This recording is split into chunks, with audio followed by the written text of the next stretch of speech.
Mesdames et messieurs, bonjour et bienvenue dans cette édition. Il est au terme de sa mission aux États-Unis, le Premier ministre ivoirien reçu par les premiers responsables des institutions du Bretton Woods. Patrick Hachi a eu des séances de travail avec le président de la Banque mondiale et le directeur général du Fonds monétaire international. Au menu des échanges, la résilience économique de la Côte d'Ivoire et le renforcement du partenariat avec ses institutions monétaires. Suivant ce reportage de nos envoyés spéciaux aux États-Unis, Adama Kone et Kiri Adama.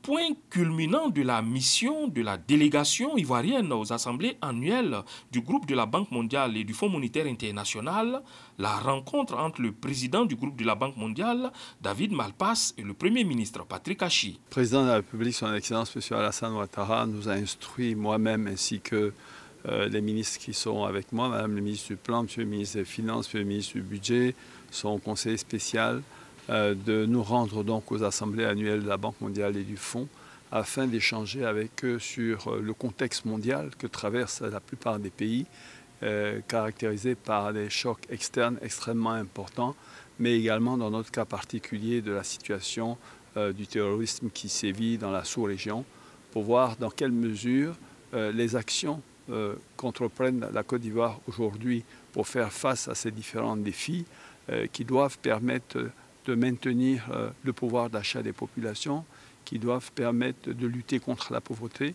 mais qui doivent également permettre de maintenir la croissance que la Côte d'Ivoire a réussi de façon exceptionnelle à avoir depuis 2011 jusqu'avant la période de Covid et qui va se poursuivre à partir de cette année et l'année prochaine. Un autre pic du séjour du Premier ministre, l'ouverture des portes de la Direction générale du Fonds monétaire international ce dimanche. Le pays reste actif à Washington pour donner un coup d'accélérateur à ces grands chantiers de développement. Le pays a une place de stabilité parce que les politiques sont résilientes et les décisions sont très effectives. Nous sommes préparés d'organiser un programme de support pour le pays et pour les réformes qui sont nécessaires. Côte d'Ivoire est un pays jeune et un environnement d'investissement qui est favorable. Nous continuerons de travailler ensemble pour le peuple de Côte d'Ivoire. Les assemblées annuelles, c'est terminé pour cette année. Le Premier ministre peut alors dresser le bilan de la mission. Je crois que les échanges ont été extrêmement fructueux, extrêmement francs, et nous avons bénéficié bien sûr de leurs relations extrêmement proches avec le président de la République. Cela nous a énormément facilité la tâche. On peut dire pour nous, pour l'heure, que la moisson a été bonne. Maintenant, le contexte mondial est difficile. La lisibilité sur l'avenir proche et à moyen terme est encore incertaine. Mais nous sommes venus ici avec les partenaires au développement que nous avons ici. Nous sommes venus construire ensemble les mécanismes qui devraient être mis en place pour nous permettre d'être plus résilients, de soutenir véritablement nos populations et de continuer cette croissance qui est si importante pour maintenir la création d'emplois dont nos jeunes ont besoin. Le directeur général du Fonds monétaire, elle a donc bien voulu accepter l'invitation de son Excellence, le Président de la République, pour se rendre dès le début de l'année prochaine à Abidjan. Et je crois qu'à cette occasion, les discussions se poursuivront avec le chef de l'État lui-même. Au dit du vice-président Ousmane Diagana, c'est un honneur pour la Côte d'Ivoire. Seul pays à avoir obtenu des rendez-vous avec 2 vice-présidents et le président du groupe de la Banque mondiale. Pour le Premier ministre Patrick Hachi, c'est tout simplement mission accomplie.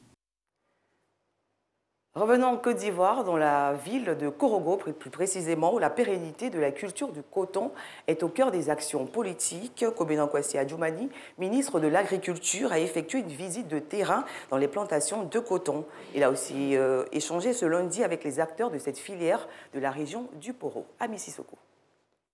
Informé du désastre causé par les jacides sur le cotonnier dans le nord, le ministre d'État, ministre de l'Agriculture et du Développement durable, Adjumani Kwasi Kobena, a effectué une mission urgente ce lundi 17 octobre 2022 dans le département de Korogo, l'une des grandes zones productrices du coton, pour constater de visu les dégâts liés à l'attaque de ces insectes ravageurs. Il a également échangé avec les acteurs de la filière coton de la région du Poro. Ces insectes provoquent l'assèchement des cotonniers.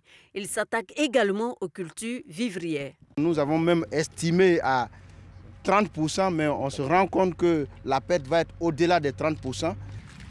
Il y a eu donc cette catastrophe que les plantations ont été abandonnées. Si c'était seulement sur le coton, peut-être on avait dit que nous, on peut s'entretenir un peu. Mais ça a pris tous les vivriers. Depuis le mois de juin dernier, le bassin cotonnier comprenant les régions de Bagoué, Poro, Tchologo, Béré, Gbeke, Kabadougou et Bafing subit des attaques de jacides. Cette situation fait peser de graves menaces sur la production cotonnière de cette année et sur les revenus des acteurs de la chaîne de valeur. Aujourd'hui, on doit constater que cette estimation est en deçà de la réalité de terrain. Au jour d'aujourd'hui, nous avons demandé à chaque société cotonnière de nous faire le point donc, des dégâts dans sa sphère de compétences. Les sociétés cotonnières sont donc au travail. Dans l'immédiat, les producteurs demandent aux autorités une aide pour rembourser les crédits de la campagne 2022-2023 et surtout pour subvenir à leurs besoins. C'est vraiment une catastrophe pour nous. On interpelle le gouvernement, bien vrai, toutes ces années, il nous a aidés. C'est une honte. Mais la main qui est coupée ne peut pas se cacher. Donc on est obligé d'aller vers lui en sachant que c'est lui qui peut nous sauver.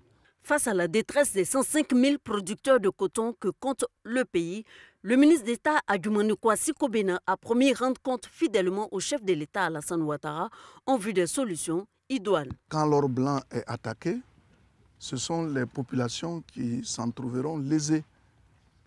Donc le président, le premier ministre, nous ont demandé de venir soutenir donc ces populations en détresse. Leur apporter d'abord le réconfort moral, évaluer les dégâts qui ont été perpétrés dans leur plantation et après prendre des décisions idoines de nature à soutenir donc les populations.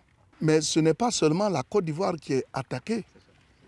Il y a les pays qui nous environnent, le Burkina, le Sénégal, le Mali, le Bénin, le Togo. Tous ces pays-là ont été attaqués. La Côte d'Ivoire est le troisième pays africain producteur de coton après le Mali et le Bénin, avec plus de 539 000 tonnes. Cette année, l'État a subventionné à hauteur de 29 milliards de francs CFA les intrants, notamment l'engrais, en vue de l'amélioration de la production à 580 000 tonnes. Mais les jacides sur la filière coton viennent anéantir l'objectif. C'est la fin de cette première édition. Je vous retrouve dans quelques instants.